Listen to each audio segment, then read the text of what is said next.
मृत्युः सर्वहरश्चाहम् उद्भवश्च भविष्यताम् कीर्तिः श्रीर्वाक्च नारीणाम् स्मृतिर्मेधा धृतिः क्षमा।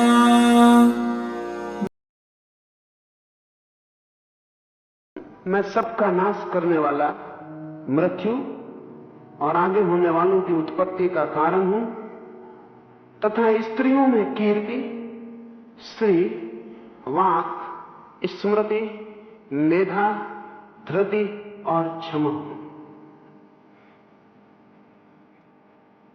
पहली दफा इन प्रतीकों में कृष्ण ने स्त्रियों का प्रतीक भी पहली दफा उल्लेखित किया है।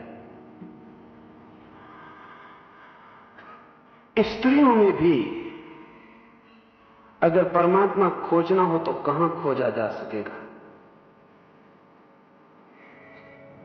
अगर स्त्रियों में भी परमात्मा की झलक पानी हो तो वो कहां पाई जा सकेगी?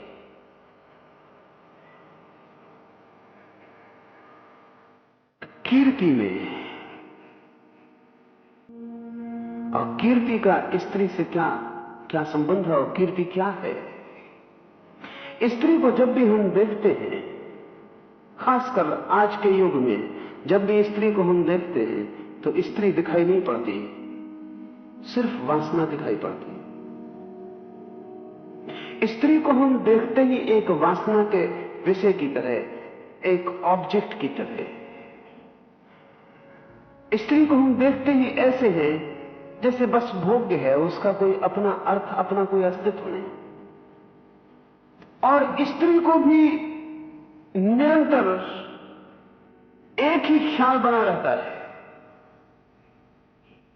वो भोग्य होने का। उसका चलना, उसका उठना, उसका बैठना, उसके वस्त्र सब जैसे पुरुष की वासना को उद्दीपित करने के लिए चुने जाते हैं।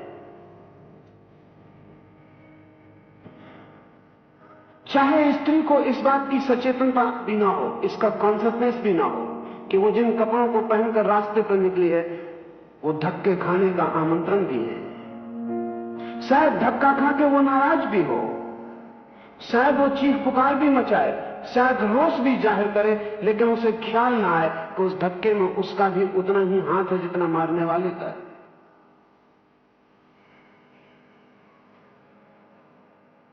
उसके वस्त्र, उसका ढंग, उसके शरीर को सजाने और श्रृंगार की व्यवस्था अपने लिए नहीं मालूम पड़ती,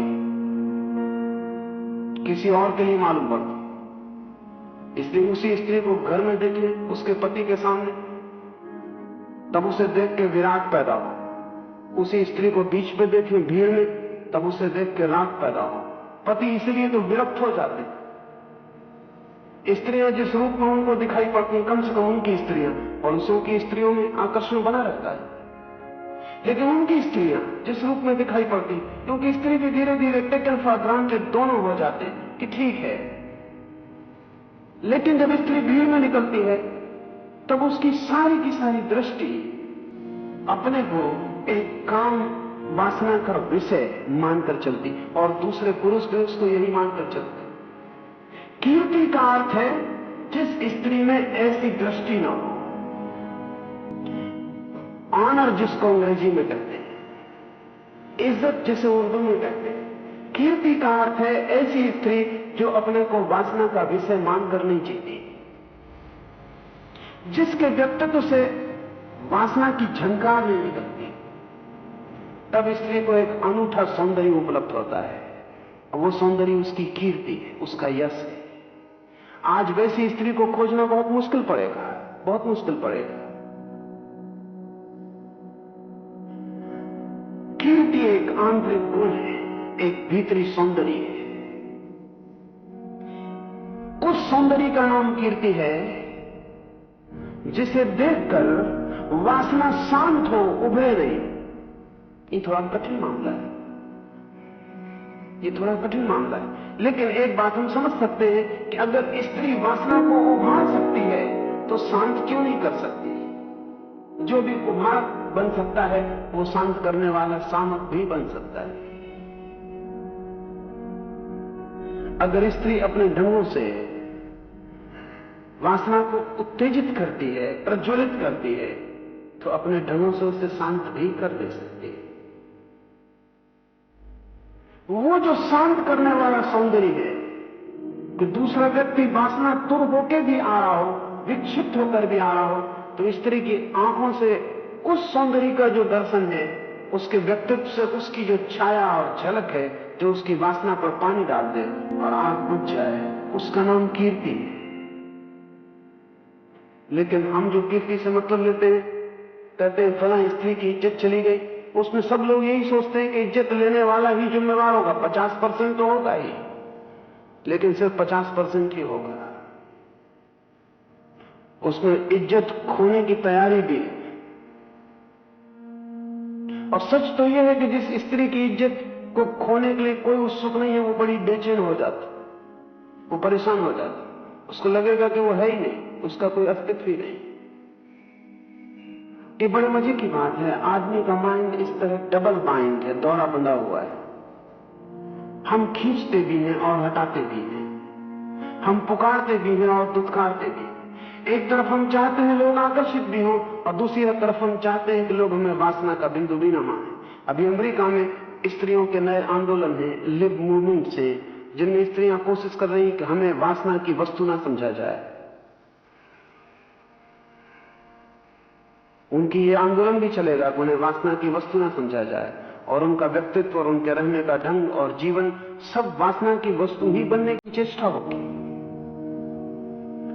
कीर्ति स्त्री के भीतर उस गुणवत्ता का नाम है जहां वासना पर पानी गिर जाता है। कीर्ति का अर्थ हुआ कि जिस स्त्री के पास बैठकर आपकी वासना तिरोहित हो जाए। इसलिए हमने मां को इतना मूल्य दिया, कीर्ति के कारण मां को हमने इतना मूल्य दिया, मातृत्व को इतना मूल्य दिया। पुराने ऋषियों ने आशीर्वाद दिए, बड़े अजीब आशीर्वाद। नववधु को आशीर्वाद दिया है, पुराने ऋषियों के उल्लेख हैं कि आशीर्वाद दिए कि 10 तेरे पुत्र हो और अंत में तेरा पति तेरा 11वां पुत्र हो जाए। और जब तक पति ही तेरा पुत्र न हो जाए, तब तक तू जानना कि तूने स्त्री की परम गरिमा उपलब्ध नहीं की। पति पुत्र हो जाए। अदालतों में ऐसे मुकदमे हैं जहां पुत्र पति हो गया है। हर वर्ष दुनिया की अदालतों में ऐसे सैकड़ों मुकदमे होते हैं। ये जो पति भी पुत्र हो जाए, जिस गुण से, जिस आंतरिक धर्म से, उसका नाम कीर्ति है। कृष्ण कहते हैं स्त्रियों में मैं कीर्ति। निश्चित ही बहुत दुर्लभ गुण है, खोजना बहुत मुश्किल है। अभिनेताओं और अभिनेत्रियों के जगत में कीर्ति को खोजना बिल्कुल मुश्किल है। और मंच पर जो अभिनय कर रहे हैं वे तो कम अभिनेता हैं, उनकी नकल करने वाला जो बड़ा समाज है इमिटेशन का, वो सड़क पर चौराहों पर भी अभिनय कर रहे हैं। इस सदी में अगर सर्वाधिक किसी के गुणों को चोट पहुंची हो तो वो स्त्री है, क्योंकि उसके किन गुणों का मूल्य है उनका धारणा ही खो गई, उन गुणों की धारणा ही खो गई।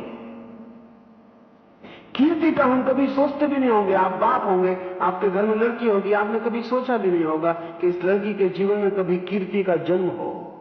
आपने लड़की को जन्म दे दिया, और आप अगर उसमें कीर्ति का जन्म नहीं दे पाए तो आप बाप नहीं हैं, सिर्फ एक मशीन है उत्पादन की। लेकिन कीर्ति बड़ी कठिन बात है और गहरी साधना से ही उपलब्ध हो सकती है। जब किसी पुरुष में वासना तिरोहित होती है तो ब्रह्मचर्य फलित होता है, और जब किसी स्त्री में वासना तिरोहित होती तो कीर्ति फलित होती। कीर्ति काउंटर पार्ट है।